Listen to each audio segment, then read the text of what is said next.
Uma vitória pelo placar mínimo, mas finalmente o STF decidiu e definiu que o ex-presidente Luiz Inácio Lula da Silva pode ser preso após esgotados os recursos na segunda instância.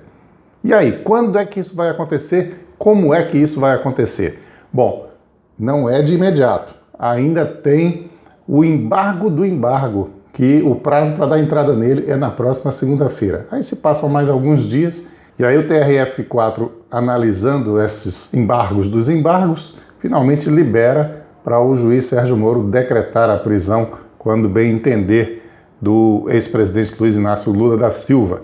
O julgamento não encerra tudo, sai um monte de gente esbravejando para tudo que é lado. Os petistas prometendo agora botar fogo no país, o MST prometendo botar fogo no país. Os ânimos estão também super exaltados do lado da extrema-direita, do lado do pessoal que quer golpe militar, que defende que os militares tomem o poder. Estão cada dia mais assanhados e a declaração do comandante do Exército não ajudou nada a acalmar, muito pelo contrário. Outra coisa é que essa decisão pelo placar mínimo no STF demonstra, e ficou claro pelas falas dos ministros ontem, que eles estão muito dispostos a mudar esse entendimento da condenação na segunda instância. O voto decisivo foi de Rosa Weber e ela votou negando o habeas corpus do Lula, mas ressaltando que faz isso por querer acompanhar a jurisprudência do STF, que atualmente é essa, mas não que seja o entendimento dela de que, de fato, a partir da segunda instância, a pessoa já pode ser presa. Então, se isso vier a ser rediscutido, e houve muita insistência da parte do Lewandowski e principalmente do Marco Aurélio Mello, que chegou a ser mal educado com a presidente do Supremo, a Carmen Lúcia, eles têm muita vontade de voltar a discutir e insistiram muito e foram muito claros que querem que seja discutida essa questão da prisão após a segunda instância para que deixe de ocorrer. Então, na verdade, resolveu-se a questão específica do habeas corpus de Lula.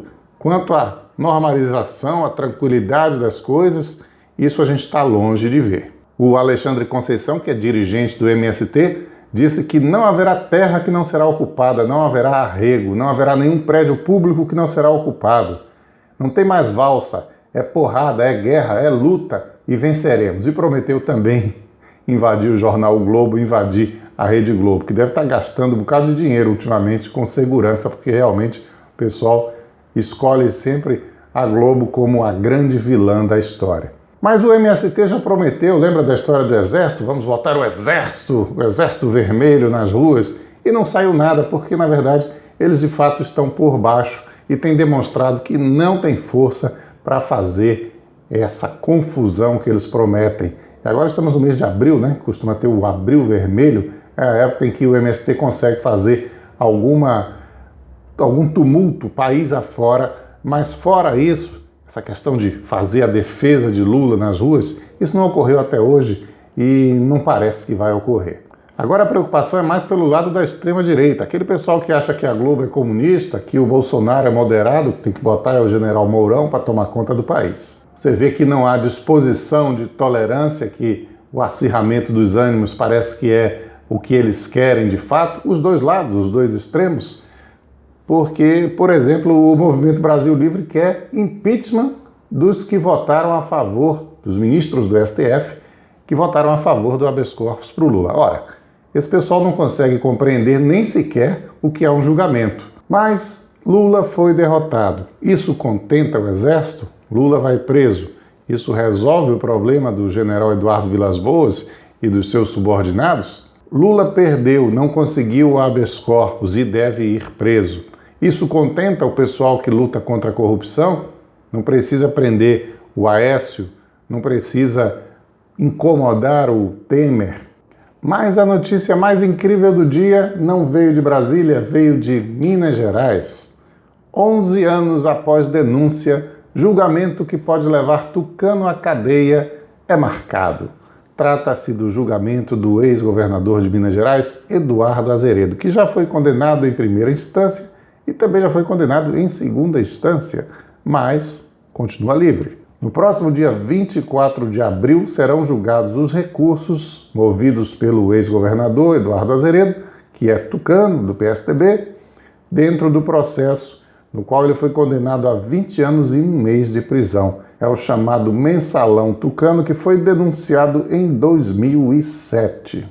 Ele foi condenado em dezembro de 2015 pelos crimes de peculato e lavagem de dinheiro, acusado de desviar verbas de empresas estatais do governo mineiro por meio de contratos fictícios e usar dinheiro não contabilizado, caixa 2, na campanha para a reeleição para o Executivo Estadual. E em agosto do ano passado ele já foi condenado na segunda instância. Agora só falta o julgamento desses recursos e Eduardo Azeredo poderá ir para a cadeia. O que será um marco histórico, um tucano na cadeia, veja você. O noticiário ontem foi todo voltado, todas as atenções foram voltadas para o julgamento do habeas corpus do ex-presidente Lula no STF.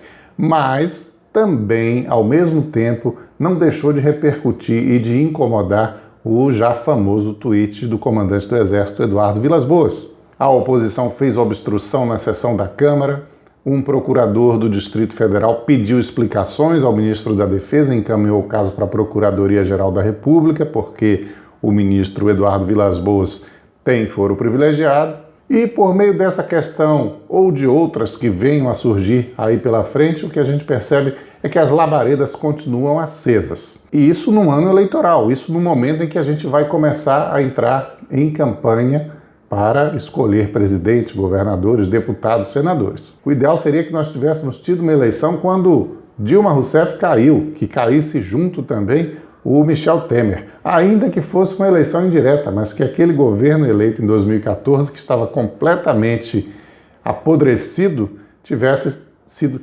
retirado de circulação. E evidentemente que, como já desde aquela época se pregava, quem tem um pouco mais de sensatez, o melhor é fazer logo uma eleição, continua sendo esse, evidentemente, o melhor caminho. A gente tem que ter o direito, pelo menos, de escolher os governantes. Vamos ver ao longo desta quinta-feira quais vão ser as consequências da decisão do STF e os próximos passos a serem dados. Amanhã a gente estará aqui de volta e eu conto com a sua audiência. Um abraço para você e até lá.